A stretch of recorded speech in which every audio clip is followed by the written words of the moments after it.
This episode of The Smoke Pit brought to you by Strike Force Energy. Vitamins and caffeine and shit for when you're tired, like Mike. I'm always tired, so that's why I visit StrikeForceEnergy.com using promo code SMOKEPIT to save yourself some money.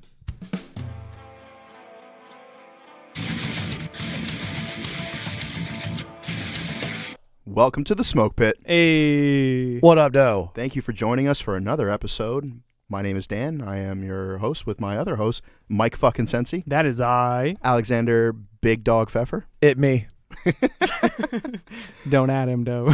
Yeah, don't have, that's actually not his nickname. That's classified and redacted. Very true. Yeah, so if you want to know his real call sign, it's nope, can't say it. Big Dick Energy.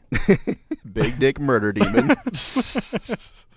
So we have a couple topics that we want to cover. For sure. All right, so this is something that we have been asked about, and so we wanted to go ahead and cover it. Yeah. The question being is, what is your most meaningful tattoo? Most meaningful. Take your shirt off, Mike. Let's see him. This is an excuse to get me naked. It's working. Any excuse to take your shirt off. Wait, who said excuse? On the first episode of this season, I was like, hey, you know what would be funny is if we were all wearing body armor. You're like, all right, shirt's coming off. Well, it was constricting my blood flow. Is that how you always wear your body armor? Shirtless? Yeah, for sure. Okay. Yeah, Fair enough. 100%. That's fair. That's fair. So, AJ, I'll kick it to you first. You have several tattoos. What is your most meaningful one? Well, I have the wreath of the Tomb of the Unknown Soldier on one of my arms. Oh, your lower back?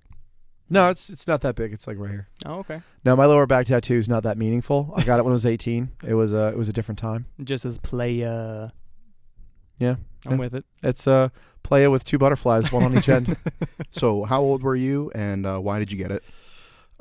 22, I think, and I got it for partly in commemoration of the people that I lost. Like, I didn't want to have like a bunch of different random stuff, and I thought it was a pretty good add-on. Yeah, for sure.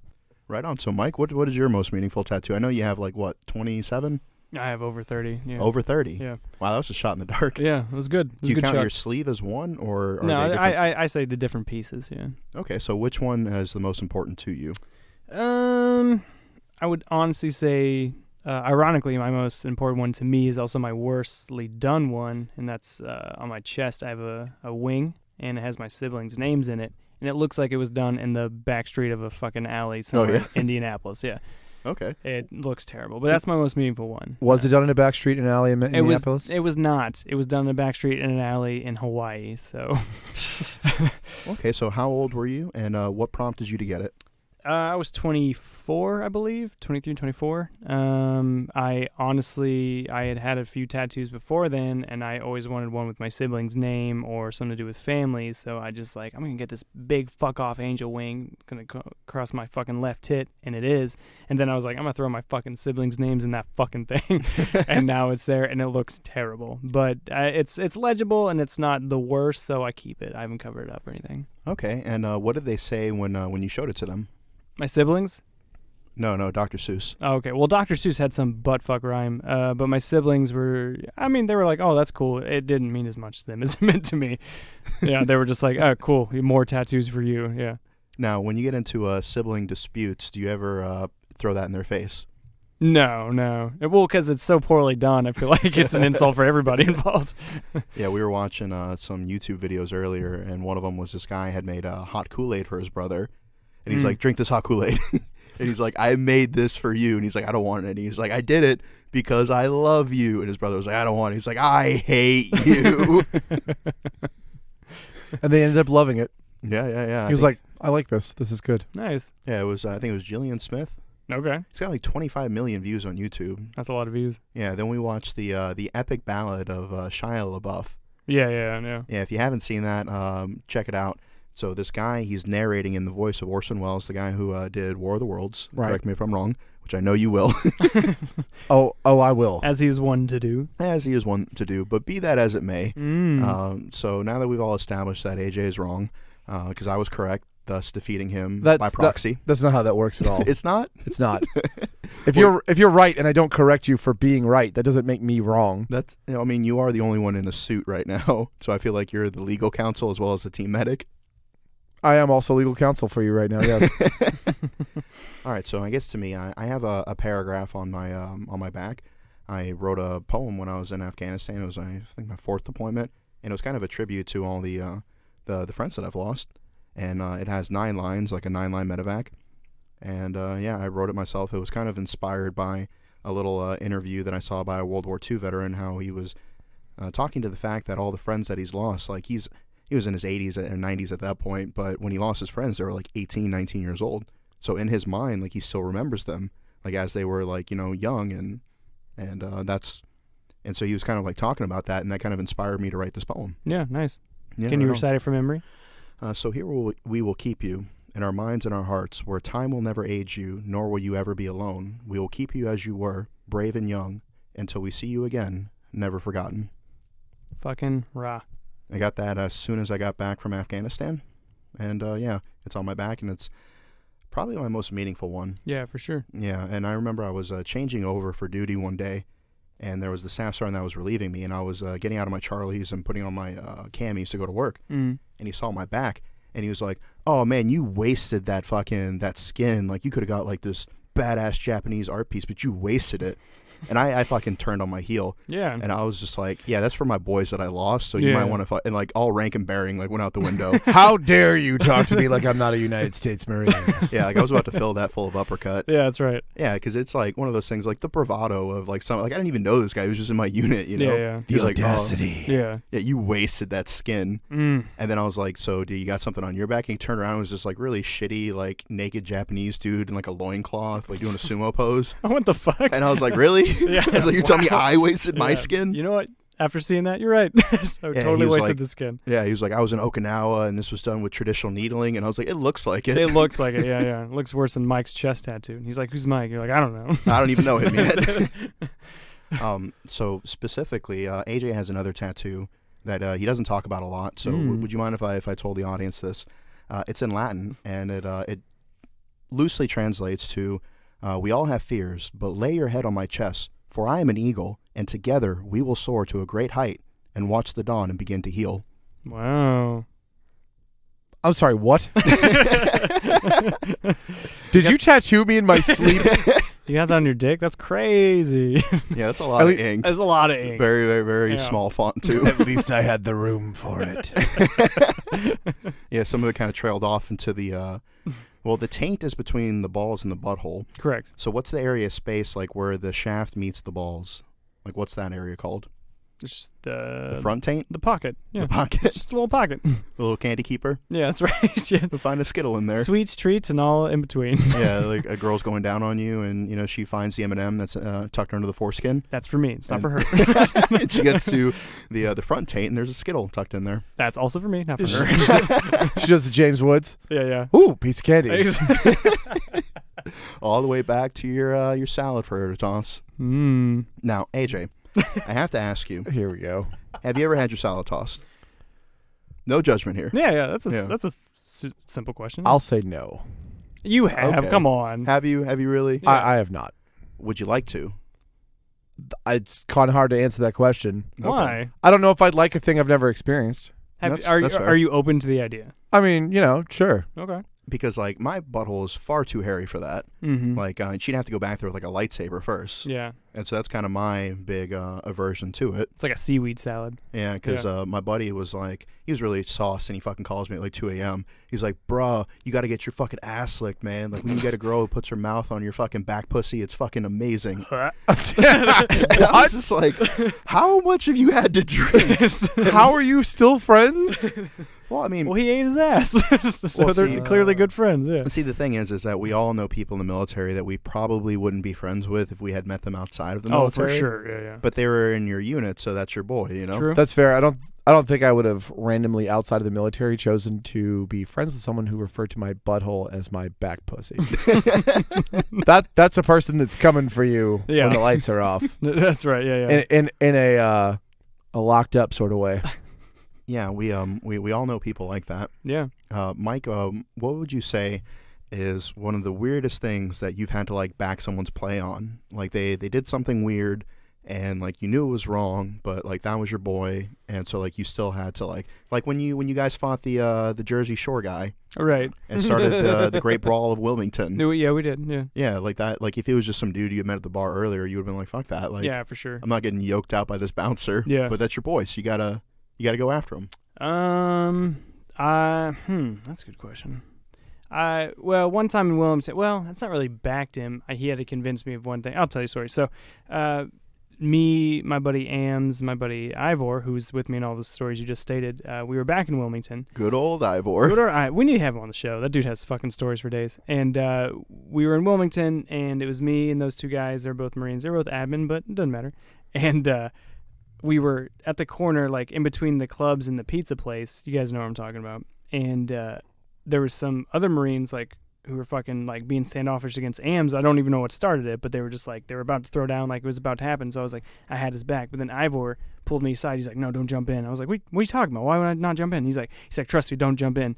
And then, like, the fight was a bit, like, it's bubbling. I'm like, bro, I was like, a decision needs to be made. Like, or what is going on?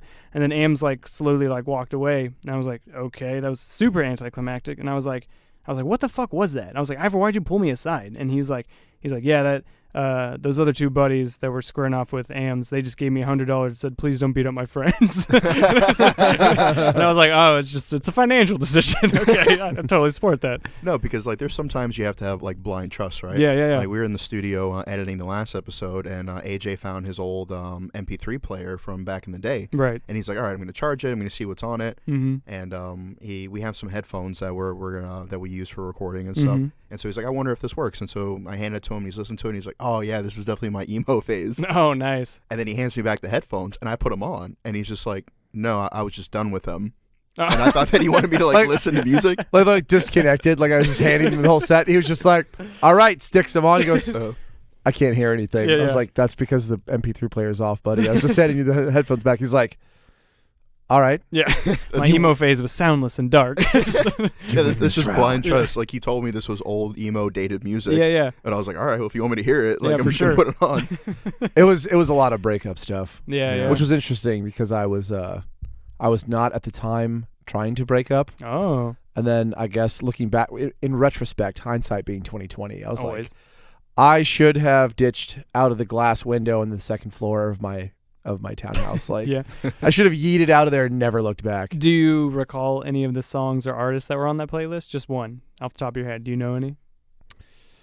Because as a former emo kid, I would like to hear. Well, like, I can say why he's thinking about that. I overheard "Bullet for My Valentine." That's fair. That's the fair. tears don't fall; they crash around me.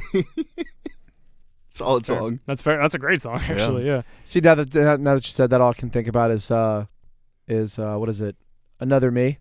Mm-hmm. Yeah. Yeah, that That's was pretty just good. Stuck in my head. Okay. That's a solid one. Yeah. So AJ, because Kind of I'd a like to come handful back of to the music Yeah. topic, but AJ, do you have an example of like a time that you were like with somebody and you just had to like completely back their play, although you didn't want to? Every time we go out somewhere. Oh my god! I love it. I'm kidding. It's only every other time. Yeah, it's only every third time. That's right. Dan's a good guy to go out with. He does like to throw you to the wolves. See, that was a loaded question because I know he doesn't have any other friends, so it's like Joke's on you, buddy. yeah, I should have seen that coming. When do I have time for other friends? That's true. That's true. Like I barely have time for you, man. But Yeah. I make the time. Aw. Yeah, so I remember one time a buddy of mine wanted to go to this like zombie thing, right? Okay. And I didn't really want to go Mm. because I don't like to run. And Oh, so it's like zombies are chasing you? yeah. Oh, okay. Gotcha. And so we were doing the event, and then he wanted to take pictures afterwards. Mhm. And so like I was like, okay. So if I'm gonna do this, like I'm gonna do this completely, right? Yeah. And so like I put on I went to The Walking Dead, and I basically just recreated an outfit. Okay. You know, like it was like a flannel shirt, like the ball cap with like the fish hook, cut the sleeves off. You know, I put on like war paint and stuff like that. Okay. And so I was like, all right, cool. Like I'm in the theme, right? And we Right. showed up, and this motherfucker is in like an Adidas shirt and like basketball shorts and like fucking Jordans. Yeah. Like he showed up ready to compete. Like Hell I'm in yeah, fucking yeah. Levi's, It's fucking game day. flannels, and Yeah. like fucking hiking boots. I'm like, I'm not dressed to run. Like, not at all. And then so we're going through the thing, and we passed by these they had the different stages, right? And the final stage was like this group of like CrossFitters, and they were supposed to be like the fast zombies. And I may have talked this bit, but one of them was like trying to get to my buddy, and he got like slipped in horse shit. And so like now you have all these fucking CrossFitters, and all these dudes are like super athletic, and there's a shit ton of them. Now he's mad, and he's like covered in horse shit, you know. And so like he's trying to like go to fucking fight them, right? And I'm just like, bro, I don't want to do this. I want to fight all these zombies. I just spent the last 20 minutes running. These fit as fuck zombies. Yeah, already fucking sticky. Yeah, you know, from right. sweat. Yeah. And Tainted meat. I'm not dressed for this. Yeah. But I was just like, okay. So as Colin Powell has said before, if you're going to do something, you have to dedicate yourself completely. You have to use overwhelming violence in order to resolve situations. So I went fucking ballistics. And I was like, hey, you fucks. You want to fight someone, you fucking fight me. You start with fucking me, and whatever you left, he can mop up. And they're like, oh, damn. Yeah. This is not that serious, Yeah, bro. he's like, we are not real zombies. See, the reason it was hard for me to answer your question, Dan, is because every time we go someplace and you're like, let's do something fucking ridiculous, I'm like, yeah, this is par for the course. No, like, that's fair. I've learned that there's no point in trying to rein you in. I just get ready for whatever story it is I have to tell the police or the constabulary or the Gestapo in order to get you released from Gulag. That's fair. Yeah, I will say for somebody without a high school education, I have gotten myself into some situations. Yeah. Well, you see, Yeah. imagine my surprise upon having seen a cobra. Have we told that story before? Did we tell that story? I want to say yes. I think we did. I get myself into a lot of situations. So, like yesterday, I had a meeting with Jon Stewart from The Daily Show, and then several congressmen and a senator and their staff and some other organizations like the Wounded Warrior Project, Military Officers Association of America, Burn Pit 360, and we're working on this toxic exposure bill. This was our second meeting for this, and we're proud to say that we're rolling out the legislation, the bill. We have it drafted now. We're rolling out the bill sometime in April, and this will basically provide some sort of health care and compensation for those who were exposed to like burn pits and other toxic exposures while they were deployed, and then develop some sort of cancer from it. Yeah. So I went from, being a high school dropout to making memes for a living, and then like here I am in this room with all these people who have like degrees from like fucking Harvard, or like Jon Stewart, he's like a fucking multimillionaire, senator, congressman, staffer, reporter, and they're like going around the room. It's like what everybody does. I'm like, I make memes. Yeah, exactly. Yeah. Did you plug the show? I did. Then we're good. Did you give Jon Stewart the stickers with your faces on them? No, I did not. I did tell Jon Stewart that you loved him. And he was very receptive, and he's like, oh, I love AJ, as if he knew you. That's nice. Yeah. Dan texted me that. I was in the middle of doing something at work. And he goes, you know what? I'm going to pull it up because this is too good. And a lot of times, I've got 50 million things going on at any given time. So without context, I don't know what the hell he's talking about sometimes. That's fair. And I do throw some fucking curveballs at him. Oh, for sure. Yeah. So, yeah, that's his favorite thing to do. Oh, I love and it so much. That and laugh tenaciously at my pain. Well, most of your pain is self-inflicted, and it's usually something I warned you about. Some of my pain is self-inflicted. Most of it. He's scowling at me because he knows it's true. He's scowling back at me because he knows it's not. So he sent me this text message. I'm trying to see when he sent it exactly. It's sometime Friday morning around 9 o'clock-ish. And it says, he says he loves you too. That's it. That's all he wrote. Oh, I love it. I love it. And I wrote back K, and he says, Jon Stewart, misspelled. Oh, Jon Stewart. He said, quote, oh, AJ. Oh, I love AJ too. And I sent him back, I just peed a little. Nice. With one of those emojis with the hearts on it. Aww. So I would like to point out that I could have used that opportunity to do anything. I could have been like, hey, like, here's my card. Like, could you be on the show? Like, do you mind if I work with you and something like this? Like, do you want to grab lunch? But, like, after the meeting, like, we talked, extensively through the meeting. But then, like, afterwards, everybody's saying there's goodbye. He's got to go. The first time I told him a joke about Mel Brooks, and he laughed his ass off. Right. And so I was like, I knew it. I knew I had something, like, in this comedy thing, Mel Brooks comedy, but still. Yeah. And he was like, you don't hear a lot of Mel Brooks jokes, so it was solid. My references, I love them. No, they are good. And so this time, I could have done anything. I'd be like, hey, look, can we get a bill, for all the chlamydia that the smoke pit guys have accumulated over the last decade? Right. But no, I used that to tell him that, to make his lips form the name AJ. And what does he do? He corrupts my spelling. AJ. Look, let me let me swing back in here and say that of all the government projects that suck up all the money, doxycycline's not that expensive, so he could take care of our STD needs. I should say y'all's STD needs. Whoa. Very, very cheaply, right? This would not cost the government very much. Sitting clean over here. Like, you know how most guys wake up in the morning and they they go for a run and they come back and they make like a smoothie. Like, he puts Doxy in his smoothie. That's fair. So Papa Bear is clean as a whistle. All right. I do that because it seems like every time I do international travel these days, thanks to the 80 million needles that I was poked with by the Marine Corps, I get sick because every single time I get on a plane, a very, let's say, unhealthy person sits next to me and they decide to cough and breathe on me for 22 hours straight. No, I know. So, yes.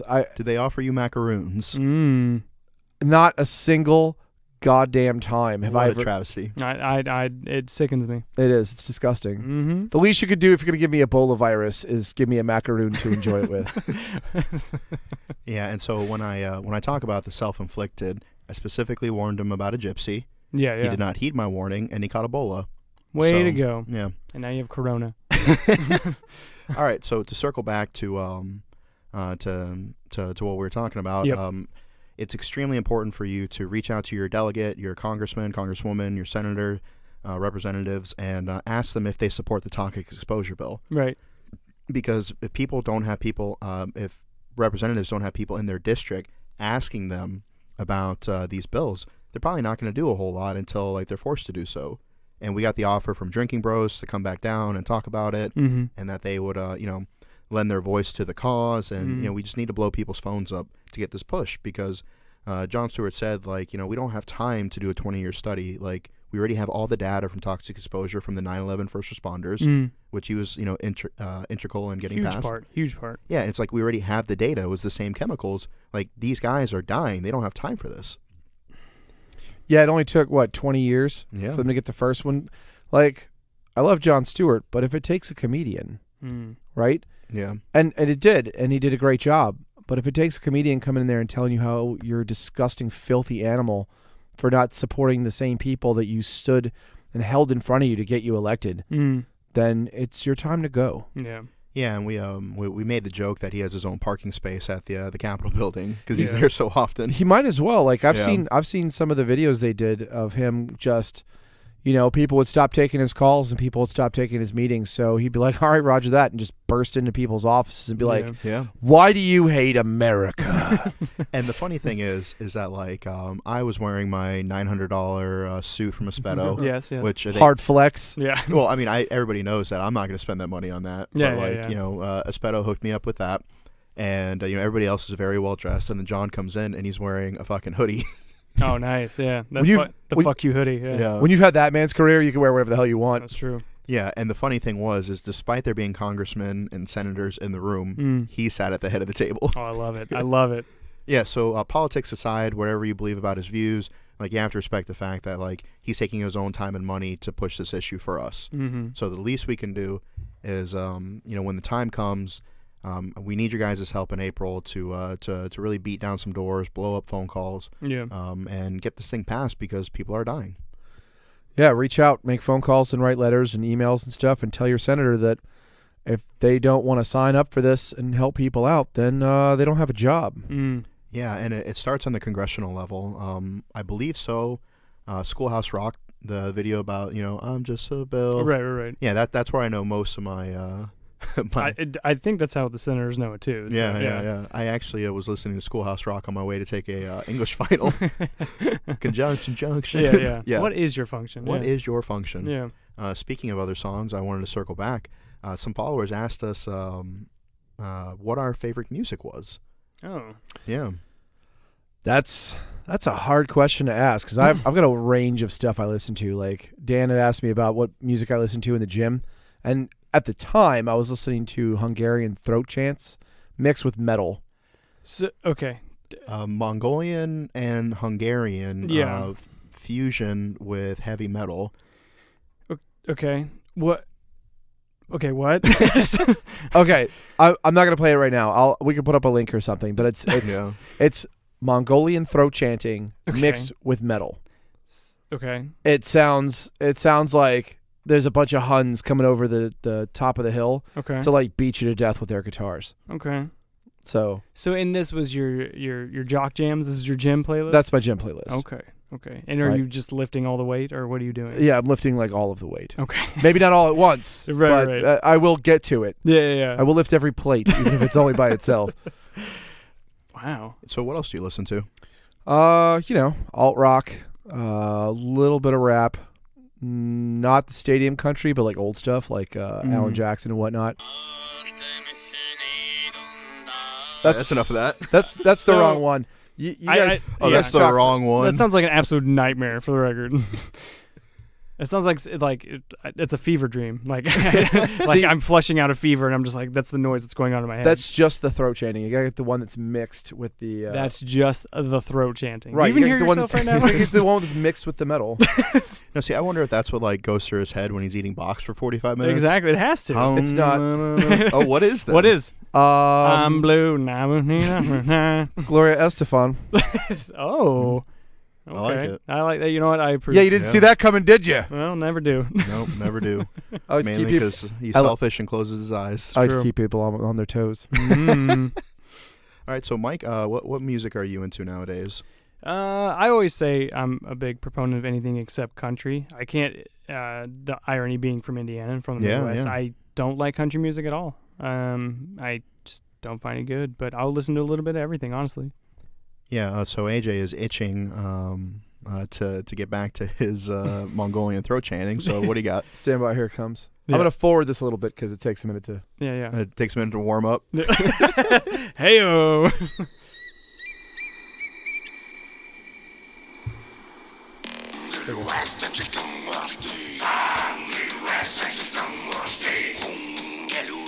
All right, then. That's enough of that.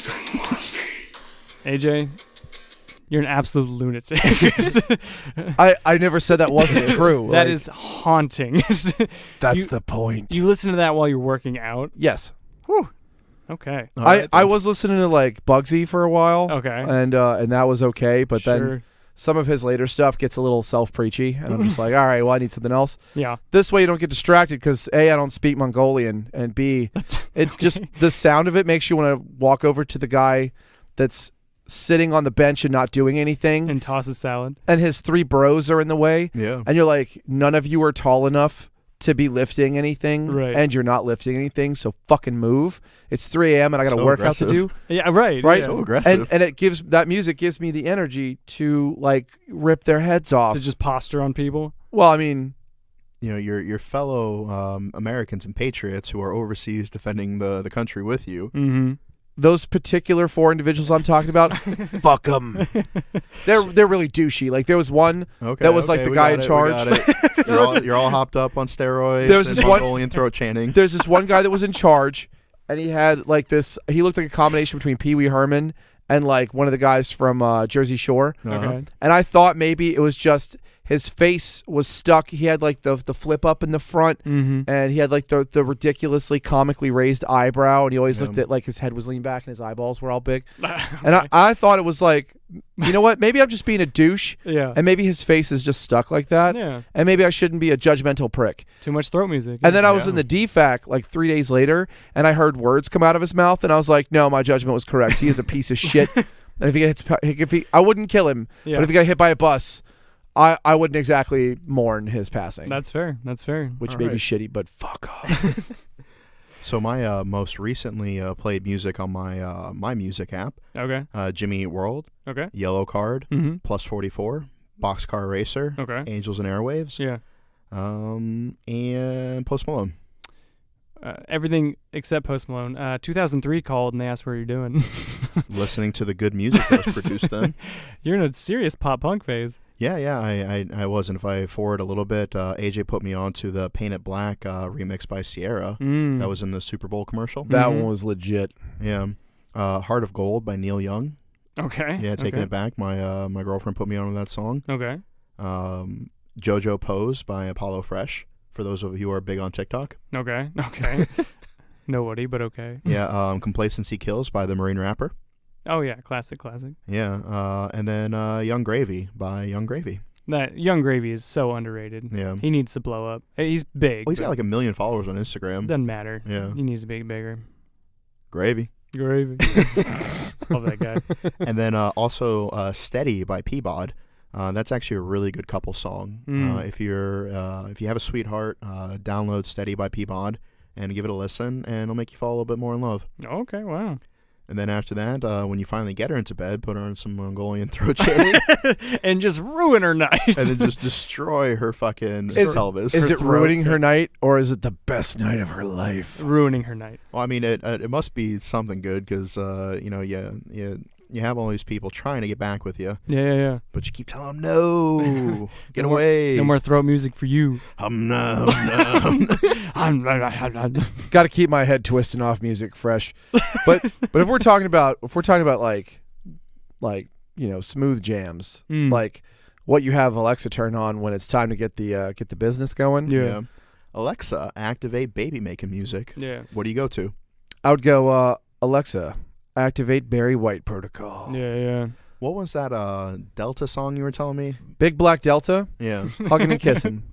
All right. That's I heard him play that, and it was some serious retro vibes. Oh, okay. Yeah, I think this Yeah. song came out 3 years ago, but it was I'm just totally guessing about based on the sound. Yeah. I think it was in the movie Atomic Blonde, which is based in the 80s. Okay, yeah. So it has a definite 80s vibe to it, and it's pretty legit. Okay. And so, Mike, what song do you listen to for 45 seconds while you make love? Both of you to assume it lasts 45 seconds. Oh, that was including undressing. Oh, okay, yeah. Yeah.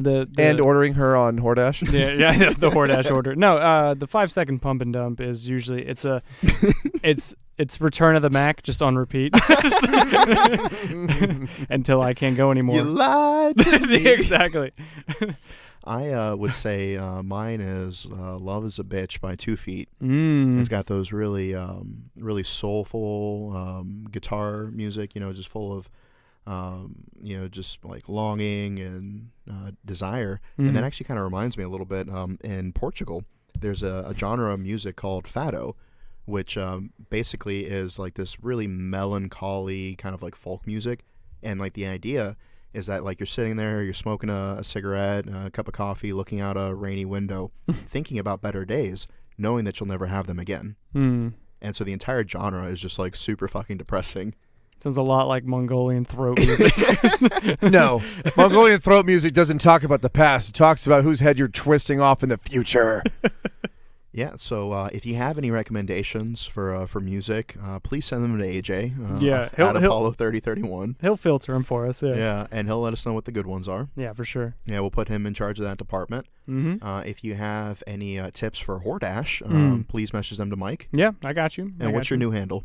Mike Cincy Official. Had to go official. Yeah. Yeah, a lot of scammers out there. So it's not Mike fucking Sense anymore? I mean, that's just the name on it, but the actual handle is Mike Cincy Official. All right, good. Right on. And so, I need to Mike, give you a follow after the show. That'd mean a lot. Mike, what other music do you listen to? What'd you listen to on the drive up here? On the drive up here, oddly enough, it was the theme from the Bad Boys for Life soundtrack. Yeah, And that's a bop. it's a fucking bop. And then that and Halsey's new single, You Should Be Sad. Yeah. I probably listened to that no less than 40 times in a row, and I don't know why. Were you sad? I should be sad, according to her, But he's not. but I'm not. Yeah. Because Well, if he was sad, it's like you are sad by Halsey, but you should be sad. Should be sad. That's it. Yeah. She's the only artist on earth that can make me, a grown man, scream, I should have never ever had a baby with you, because that's the lyric. Yeah. And I can't stop listening to that fucking song. So But you don't have any babies. I should have never ever done it. That's the power of Halsey. That's the power of Halsey. That's She will the- remove babies. Yeah. What did you think of her performance on Saturday Night Live? No, it's great. She can do no wrong. I remember watching it with AJ, and like she came out in like a very provocative outfit. Yeah. and First we off, looked at each other. you watched it with me, but insulting. What's Yeah. that? You watched it with me, but Oh yeah. Oh yeah, how about that? Because Mike and I look so similar. exactly. I should have never ever had a baby with you. Dan. Should listen to Halsey. See, this is I'm gonna lean away from him a little bit. This is The when shame. I Yes, don't I see have it. the heart to tell him that when I watched it with him was the second time because you and I had already watched it together. Cheating bastard. Yeah, fuck, man. Anyway, can we get to that point? Because I want to hear what's going on. Well, she walked down this provocative outfit, and we looked at each other, and we started making out. That sounds like you and AJ, yeah. Yeah, that was the point of that story. Interesting thing that Dan said to me the other day. We're sitting here editing one of the episodes, and he said, "My earliest memory." I'm going to paraphrase a little bit of this for Please for do. time. Please do. I was just please do. And have a bag of these. And he said, "My earliest memory is when I was about 4 years old, and I'm 34 now. Mhm. So that means I have 30 years of memories. It's just been over 15 years since we met." He said, "I now have more memories that include you than don't include you." Wow. So if I want to make out with him every once in a while, that's nobody's fucking business but mine And his. and his Yep. and yours, because you occasionally have to watch. I don't want to. They just they tell. Well, I say telecall me have in, to yeah. watch, but he likes to boot the door open when we're making out and be like, "Player 2 has entered the game." I get jealous. Yeah. So when you get jealous of your bros hooking up and you want to go in there, maybe eat a little bit of ass, season it with some Grow Your Ass Off. Wah, wah, wah. Use our discount code SmokePit, save yourself some money, as well as combatcomeover.com, pomades, beard oils. We did a live video not so long ago. Yeah. And we were taking calls, and like it was super cool because people were like hyped that we answered. Yeah, you know? it was fun. Yeah. And they're just like, "I didn't think I'd get this far. I don't know what to say." Yeah, They're exactly. like, "All right, bye." Yeah. Next caller. Yeah. But one guy was like, "I make beard oils, and I'd like to send you some." And I'm like, "Well, we appreciate it, but I already have bomb beard oil from Come Back Home Over, more than I, can possibly need." And then I get to this weird feeling. I was like, this dude's going to jizz in it. Yeah, for sure. And it's just like, I'm going to put it on. He's going to like jerk off knowing that like. Yeah, he's gonna make batch 2 knowing that you use batch 1. Yeah. Yeah, so we got to do more of those live videos. Yeah, that was fun. We'll do that more. Yeah, that was definitely a good time. Mm-hmm. Okay, so I think it's high time that we talk about what every person does. What's that? Tell boot camp stories. Oh, wow. Yeah. Oh man, we're going back. We're going retro, huh? Oh, wow. Okay. Yeah. There is a story that involves Cheetos Okay. that AJ has told me in the past, and I'd like him to tell that on air because it's a solid story. And while he's telling that, you can think of one of yourself. I don't have any. I'll think of one, I guess, but I don't have a lot of Navy boot camp is just like it's nothing. Like it's just sitting around learning how to sweep, writing letters home, and then getting up and sweeping some more. They just get in from their apartments with their Starbucks coffee and their donut, yeah. and they're like, "Hey, what's up, Chief? I'm here for I'm here for boot camp today." And they're like, "Sweet, just pop a seat in that chair over there, and we'll get to your classes here in a minute." We'll fit you in your Cracker Jacks later on, sailor. And then they slap us on the ass. Yeah. All right. So just to set a little bit of context, AJ's going to tell the story and periodically pause for us to give color commentary. Fair. You're going to let me pause for your color commentary. That's a welcome change. We're not going to let you. We demand you. Yeah, pause. we demand you pause. That's more like the guys I know. Well, I mean, we have to demand it, otherwise we're not going to get it. Much like oral from Mike. Contact your congressman. You still ain't get it. No, see, like the thing is, like I posted a picture of me holding the draft of the bill, and then Marine Corps memes, like immediately fucking like right as soon as I posted Yeah, that was it, a good. No. photoshopped a picture with me holding this bill, but instead of like the bill for toxic exposure, it's like make pulling out illegal. I like it. And it's me standing in front of the Capitol building, and then other people like I love photoshopped like geese with like an X through it. Yeah. Like I'm just like, I should have seen that coming. It's a very photoshoppable photo. You did the version of President Trump holding up the executive order and people photoshopping crap on top of it. Yeah. You should have known better. I should have known that our audience had a predilection to Yeah. to make memes. Exactly. Oh, Who knew? You definitely have predilections. Okay, Ooh. so to set this up, the year was 1942. Mm-hmm. The Marine Corps finally let African Americans serve in the military. So AJ enlisted immediately. Yeah, Yeah. because he is a soul brother, Mm-hmm. and so there he is at Mumford Point, and I'll kick it over to you. There's so much wrong with what you just said, But so much right. But it felt so right. Yep. but I digress. Thank God.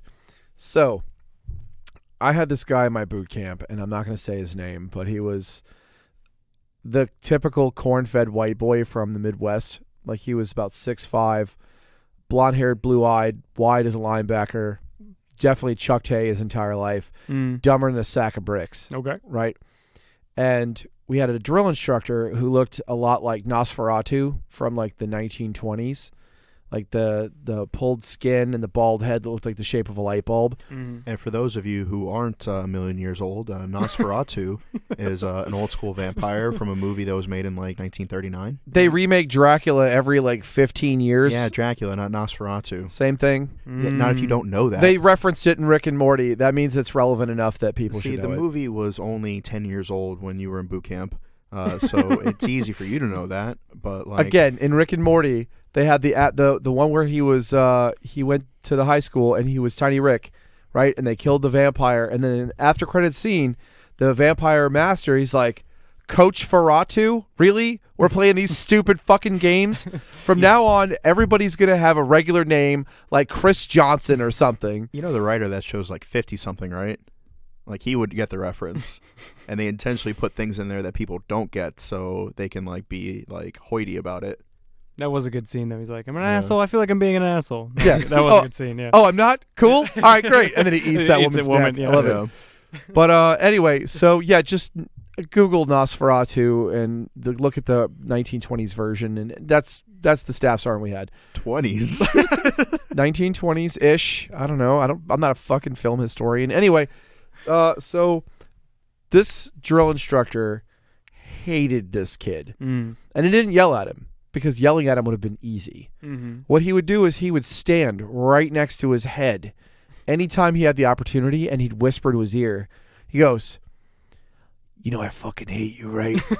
You know your fucking parents hated you. That's why they let you enlist, so you could be our fucking problem and not be their problem anymore. You fucking colorless turd. And they would just keep whispering to him, and he would keep going until he would cry. Okay. So was this the type of drill instructor that would try to bang people's moms on Family Day? Oh no, this guy had nothing but hate and vengeance. Like he probably had the ability to have sex with people's moms, but he was too, as Colin Powell suggested, too focused on his goal of murdering people's hearts. Even his cock was a DI. He had a little tiny hat on it. Nice. Drift compatible. Yes. So one day, this kid's getting quarterdecked. He's getting punished physically for his inability to follow an order instantaneously. Do they have quarterdecking in Navy boot camp? It's called ITing. Intensive training? Yeah. Okay. So that's basically where they yell at you, make you do exercise. It's just like a really shitty workout of the day. Yeah, exactly. In CrossFit. Yeah. But just a shitty version of it. But just like CrossFit, you don't want to be there. Yeah, and it's just like 2 minutes into it, and you're like, this is exhausting. Yeah, this is dumb. Yeah, I can see why Mike only goes 45 seconds. Like, this is a workout. Return of the Mac. That's all you get. That's all you get. That's all you get, yeah. You may not even get the C in Mac. Return of the Get out. Like, what is it? Family Guy did British porn, and they're like, almost, and there. There we are. Well done. Solid. Very well done. Solid effort. So this kid, right? He's getting punished on the quarterdeck for about 45 minutes. And it's to the point where he's doing push-ups in puddles of his own sweat, to the point where he's sliding around and can't do push-ups anymore. Nice. So we leave. The majority of the platoon leaves. It was dinner time, and so he was considered the late chow or whatever. We're all gone, except for the kid they left on fire watch.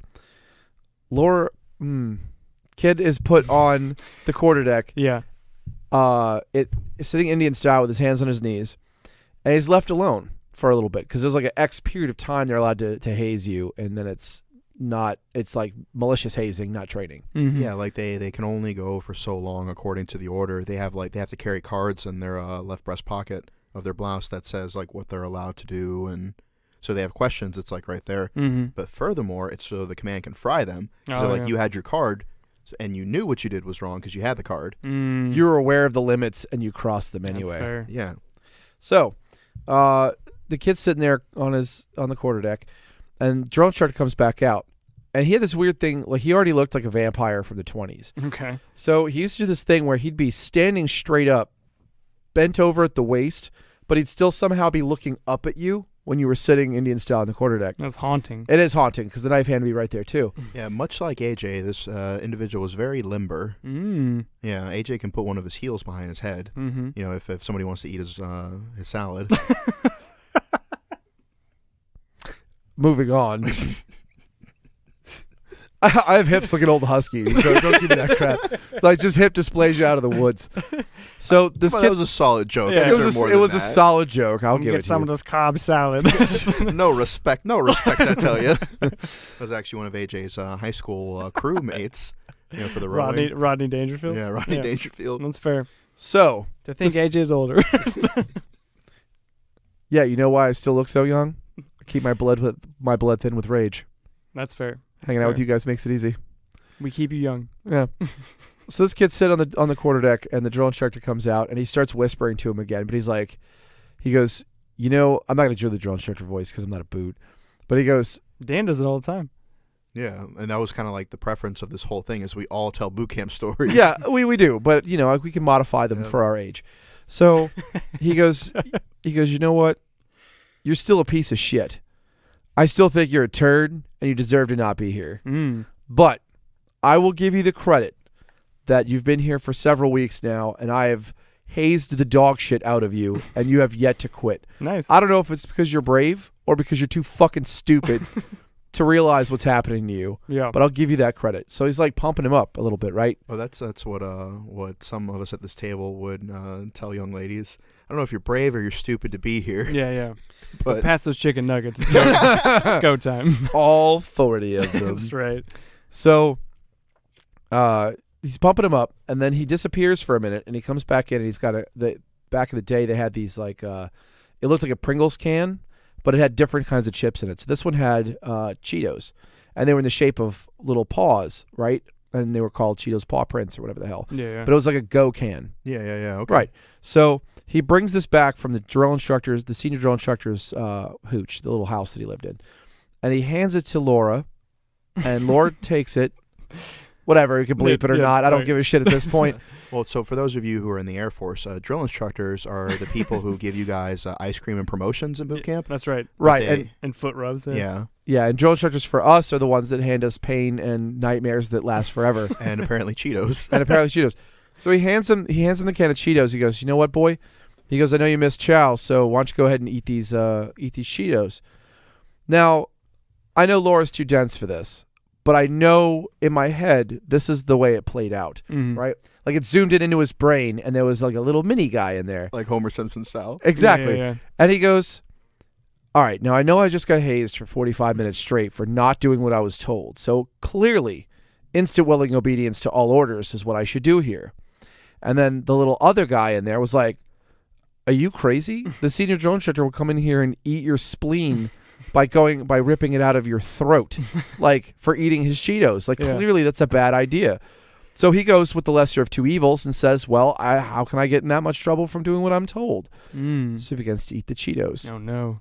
And then you hear, senior drill instructor, this motherfucker's eating your Cheetos. Oh, my God. Wow. Instant betrayal. It's like there's like one straight crunch in his mouth, and immediately there are four large muscled fucking men with campaign hats inside of him screaming at full volume.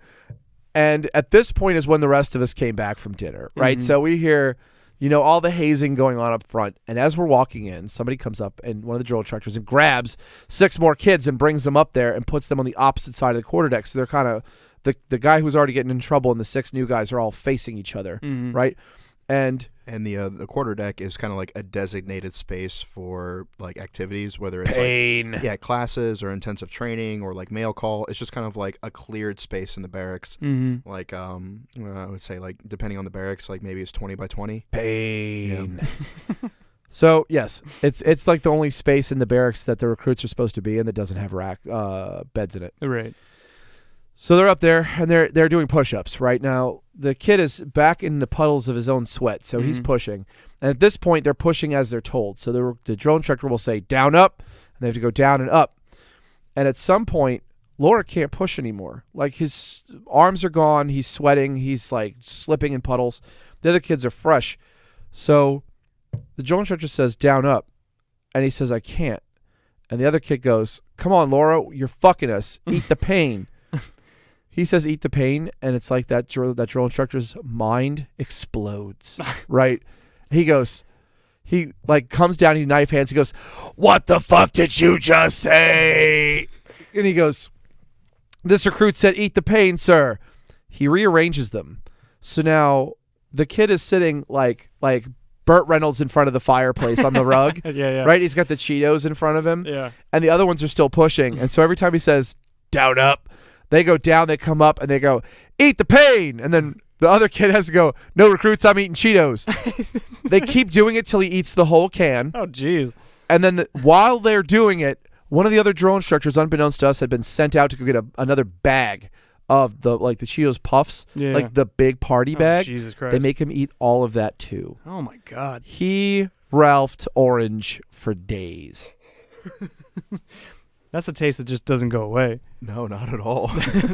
There are worse things, but I can't imagine one right now. And so, like, I just had this flash of, like, that video that Cartoon Network did, like, put it in the cornucopia. Yeah. And, like, that was just the drill instructor's brain. Yeah. It was like, put the Cheetos in the cornucopia. And, like, I can imagine he just got, like, all fucking, like, hyped up. Yeah. Because our drill instructor's thing was, like, they would personally insult you, you know? They would attack your insecurities. Yeah. And so, like, you know, there would be kids through physical pain and emotional torment that they would cry, right? Mm-hmm. And then, so our kill hat, who's the junior drill instructor, and it's his job to be the hype man, you know? Yeah. Like, they pump him up with, like, caffeine, and it's his job to be wild. And then as you get more senior, then you could be a little bit more chill. Yeah. And so it's more like your mean older brother and then, like, mom and dad. Yeah. For your, like, drill instructors. And so, like, the kill hat would reach down and he would grab the water that your tier made, put it in his left breast pocket and be like, now I have your soul. Nice. Yeah, so. That was good. Yeah, Mike, you're up. Oh, man. I don't have. Again, Navy boot camp's so different. There was. Well, what about, like, RP training? Nah, like, now we're going way too. It took me 8 minutes to get through that story, and you went with motherfucker stole his tier. No, we'll come back to me. Okay, I mean, it's not a bad story. I was just like, wow, I thought we were just doing like 10-second blurbs. It could have been like, well, this is one dude who got launched like 20 feet for no reason. That's the whole story. There was one instance in my boot camp that made me laugh.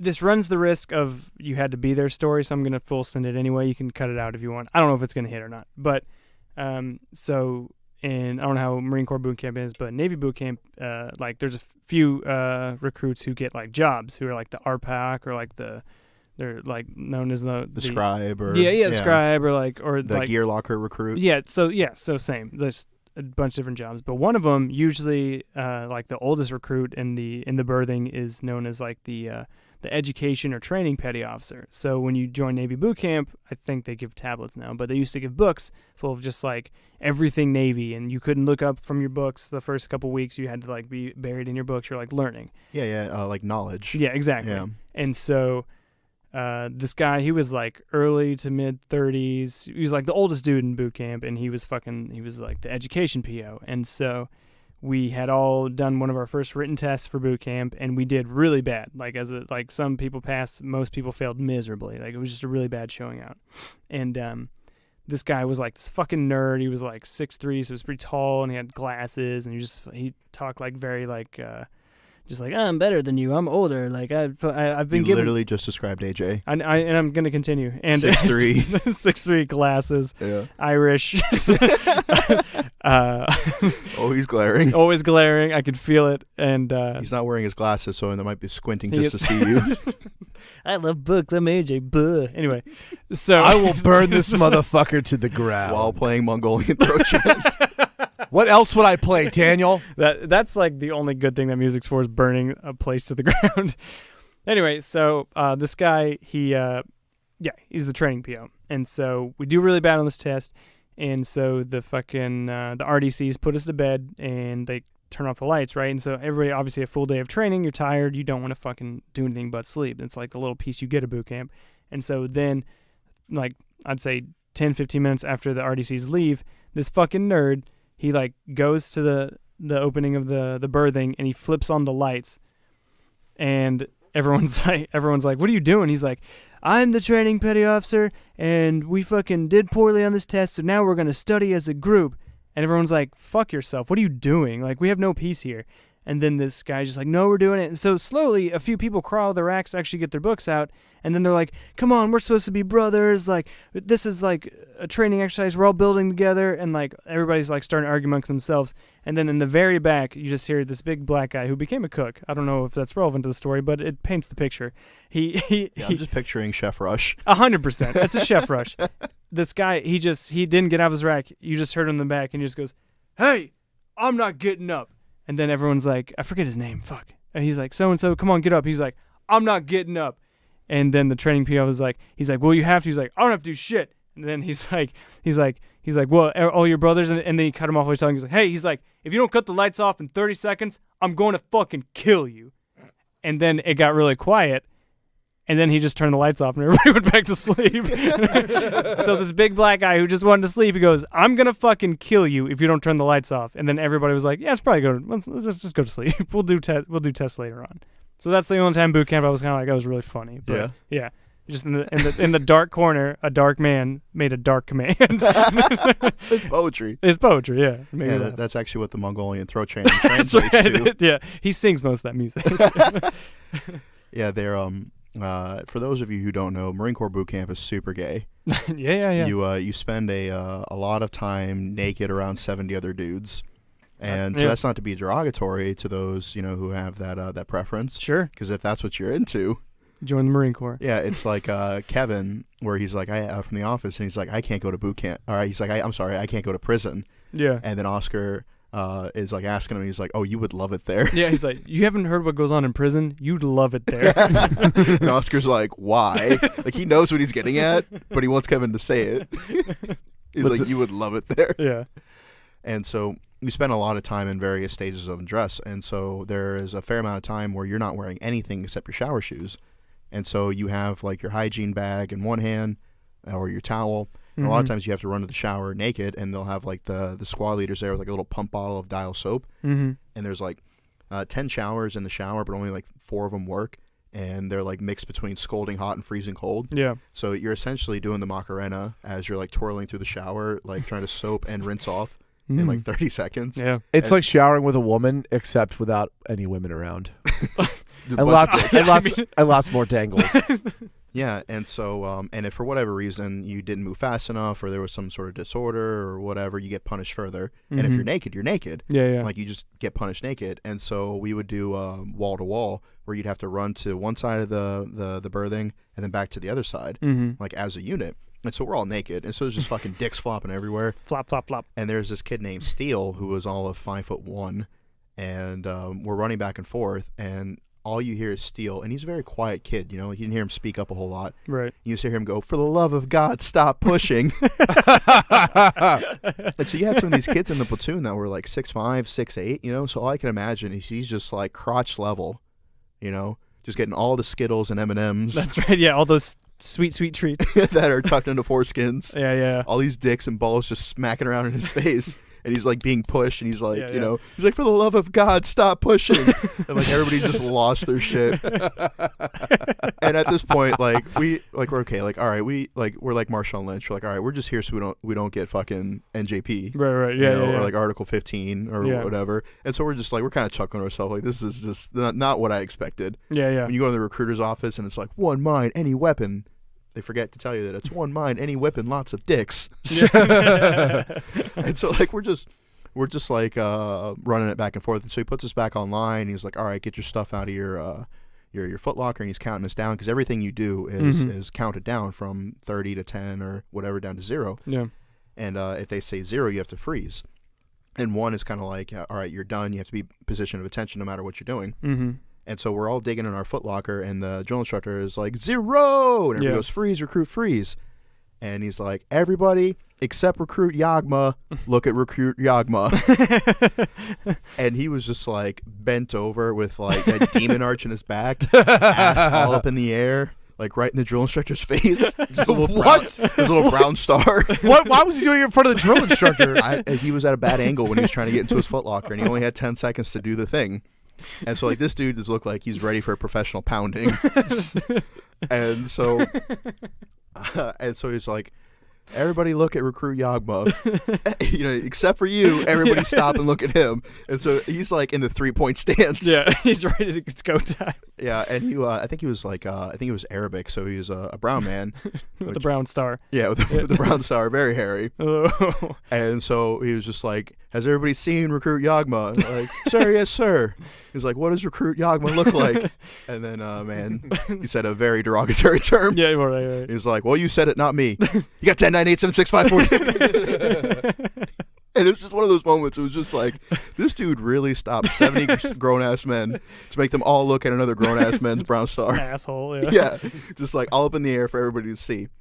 And it was just like one of those moments where I was like, fuck, man. Like, the Marine Corps is not going to be what I thought it was going to be. Yeah, exactly, yeah. Lots of fucking male nudity. Man. Oh. So I think this is a good time to talk about the nut rug. Mike, would you like to lead us into that? The Nut Rug, a tactical fanny pack for all your brown star needs. Yeah, so if you check out arborarms.com, you can get your nut rug. Get your nut rug on. Okay. So is there anything else that you guys want to cover before we get out of here? Oh, man, I'm just so tired. I got a puppy at home, and she's waiting. Yeah, okay. That's it. Aww. Yeah, no. So there is one piece of fan mail that I wanted to talk about. Sure. Uh-oh. Oh, no. We were basically talking about how it's difficult sometimes to deal with older generation of veterans, right? Okay. And he said that he was working at a retail store, and this older vet came in, and he was demanding a military discount. Not like asking for one. He was like demanding it, like right out the gate. And so the guy was like, okay, well, like, yeah, that's no problem. Like, we offer one. Like, may I see your military ID? And so the dude pulls out a picture of an old Navy ship cut out of a magazine.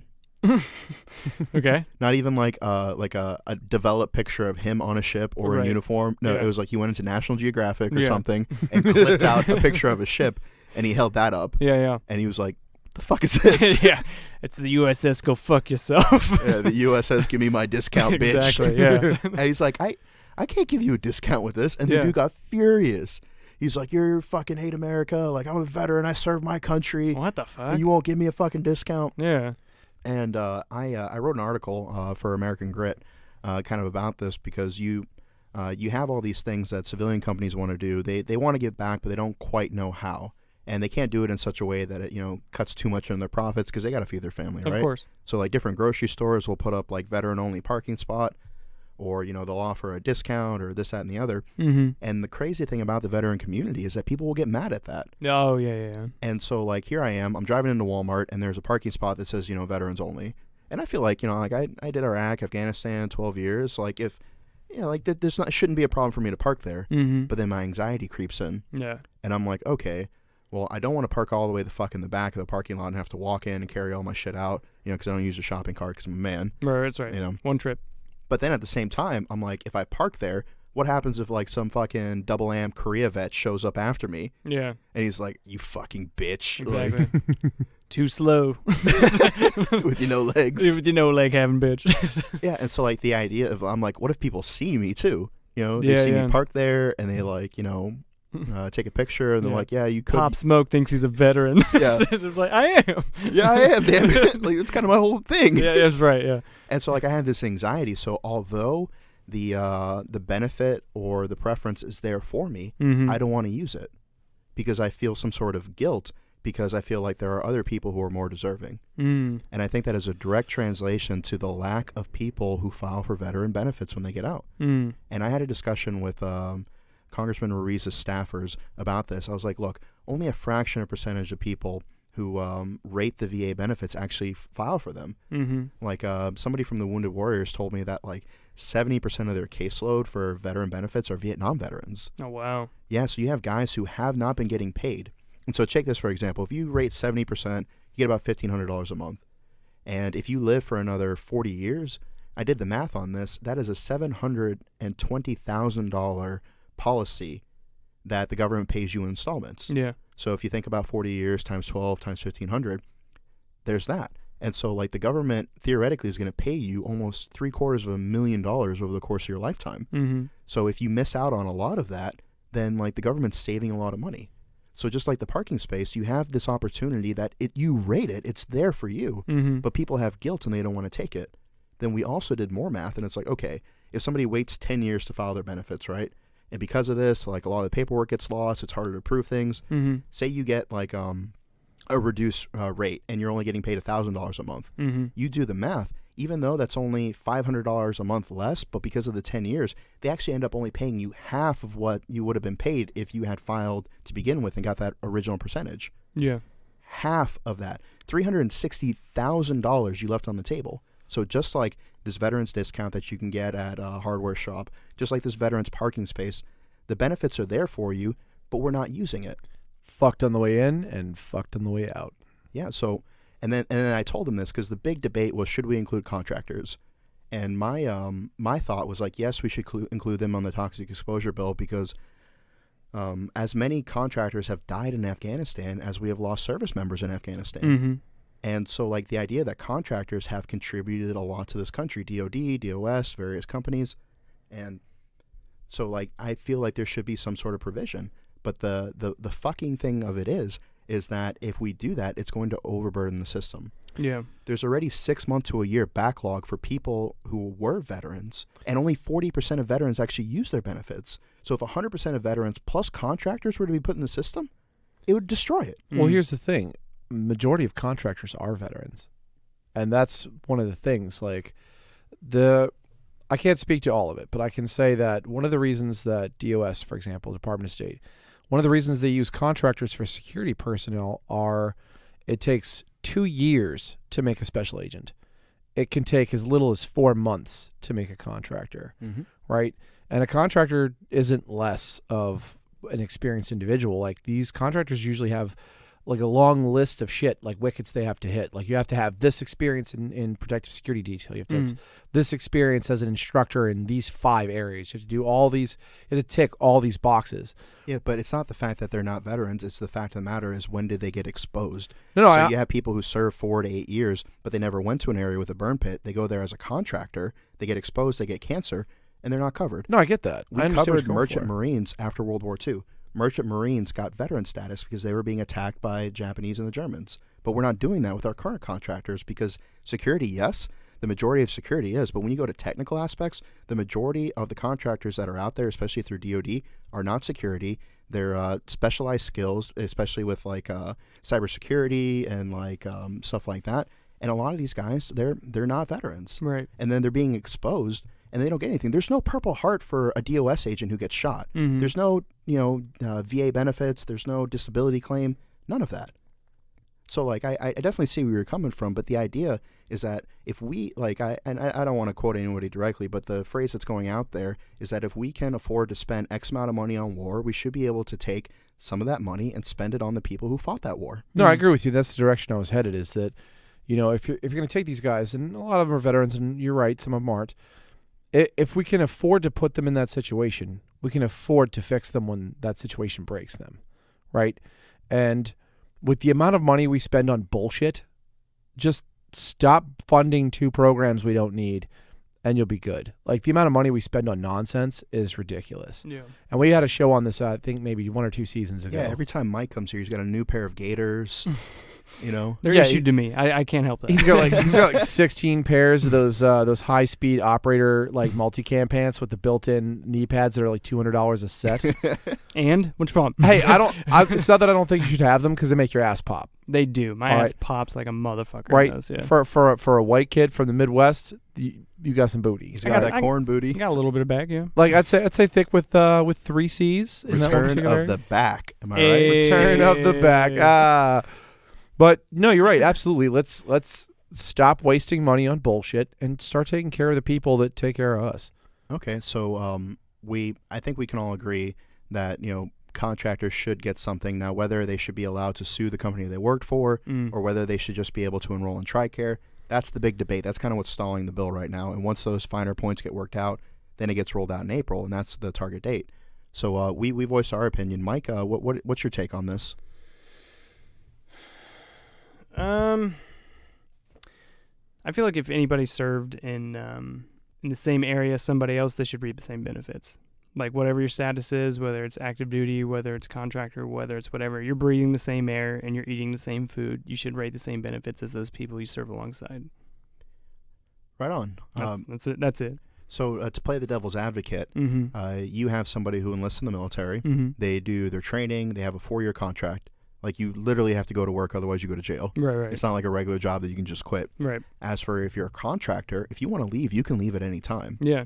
A lot of these people only do 1 to 2 tours. They get their money and then they move on with their life. Yeah. So the idea is that it's a hard sell to do that, because a lot of these contractors were employed by big companies that contribute millions of dollars to special interest groups and to campaigns and stuff like that. So in the interest of fairness, if you're trying to get elected to make some real actionable change to whatever the case is, and you get presented with a bill that is going to directly fuck one of the people who finance your campaign, you're in a tough spot. True. Because how do you help these other people if you can't get reelected? Yeah. And so that is one of the difficulties that I think that people, I don't want to give them too much credit, but politicians are put in difficult circumstances, because it's like, if you want to get reelected, you have to do certain things. Yeah, but here's the thing, right? How many stormtroopers stopped and was like, wait, are we the bad guys? No, of course we're not the bad guys. Anyway, let's go back to Post on the Death Star, right? People aren't stupid. They know when they're doing something skeezy. They know when they're doing something they're not supposed to. And I understand that politicians, generally speaking, have to get themselves reelected. Like, when a senator gets elected, they have to raise $10,000 a week from day one for their reelection campaign. But at the same time, they didn't get hired to make money to continue to have a job. Like, if you're not doing your job, you shouldn't keep your job anyway. So one thing that I won't put this on anyone just because I would like to be invited back to meetings, but one person in the meeting specifically said, how am I supposed to go to my base and tell them that this Blackwater mercenary who was killing innocent civilians is getting put in front of the line of a veteran who served honorably? And I wanted to jump the fuck out of my chair and like jump onto the fucking table and start giving everybody knife hands, because like that was such an extreme fucking narrow statement. Yeah. But at the same time, like, I can't completely disprove it. Look, I don't want to be the guy, because I love making fun of Blackwater dudes and their stupid bear paw tattoos. Mostly because I know a lot of those guys, and it's funny because they're like, they're like, oh, Blackwater's not that bad, and I go, yeah, where's your paw print tattoo, you fucking scale? Yeah, and it's Academy now, right? Yeah, I think it's Academy. They changed the name like 4 times. It was like Blackwater, and then it was Z-Corps, and then it was Academy, and I think Academy got bought up. Like, a couple of different contracting agencies got bought up, and now they're under the umbrella of Castellas, I think. Yeah. I don't really know about all that high level stuff, but suffice to say, like, again, a lot of these guys are veterans, and yeah, if you're a shithead and you murder civilians, obviously you get what's coming to you, or at least you should. Yeah. And so don't take this as any kind of endorsement of that. But for someone to say, oh, what about these mercenaries? Do you know why we hire contractors? Because they're cheap. Yeah, it's the sweeping under the rug of the cost of war. Exactly. Because we can tell the American public, yeah, we only have X amount of troops in there, but you have X amount of these contractors, and they're not all Blackwater or Triple Canopy or stuff like that. A lot of them, go through DOD or DOS programs, like they're individual companies, but they get like credentials from these things. So like they're there to fix trucks. Like our friend, his handle's Swolfie. He's over there as a contractor right now, and he's he works on like mechanical stuff. So he's not out there like. He's not out there like murdering civilians or anything. Exactly. Yeah, they got plenty of guys that are doing like DEAV does what you're talking about. They were like replace armor glass in vehicles. That's all they do. That's their whole thing. They bring the vehicle in. You're saying all I can see is like this dinner plate size out of my glass because it's all melted. And they go, Roger this. We'll get you some new glass. Yeah. So it's the sneaky way that the Department of Defense has more manpower over there without telling the American public. Yeah. How many people are actually over there? Because a lot of these guys get paid better. But the thing is like they're only there for the period of time, and then they don't have to give them benefits afterwards. So in the long run, you take a guy like me who's making $50,000 a year, including my benefits in that, and then afterwards, you're paying me $750,000 over the course of my lifetime in disability benefits. Yeah. We've spent about $2 trillion on this war. Half of that has gone to guys like us and our benefits. all these social programs to help veterans transition, all these service organizations that get grants and funds, all the disability payment, all the fucking brand new VAs, stuff like that. That's half of the cost of the war right there. And so it's a lot cheaper to hire a contractor and then, take them and throw them away afterwards than it is to take a guy like me. And if I get hurt or disabled, they got to pay for me for life. So that's kind of like the sneaky way that the government gets around that. Yeah. And Micah, what's your experience with that? Not a lot, honestly. Being still in, I'm not well versed in like what happens afterwards or the benefits that are afforded to you. Like I can listen to guys like you who kind of know the system a little bit, but I really don't know because I haven't swam in that pool yet. But specifically, do you see a lot of contractors when you go overseas to various places? Yeah, for sure. And what are they doing? Oh, sitting around, not doing a lot. I know. I mean, when I see them working, they're handling the odd jobs. The security, checking IDs, and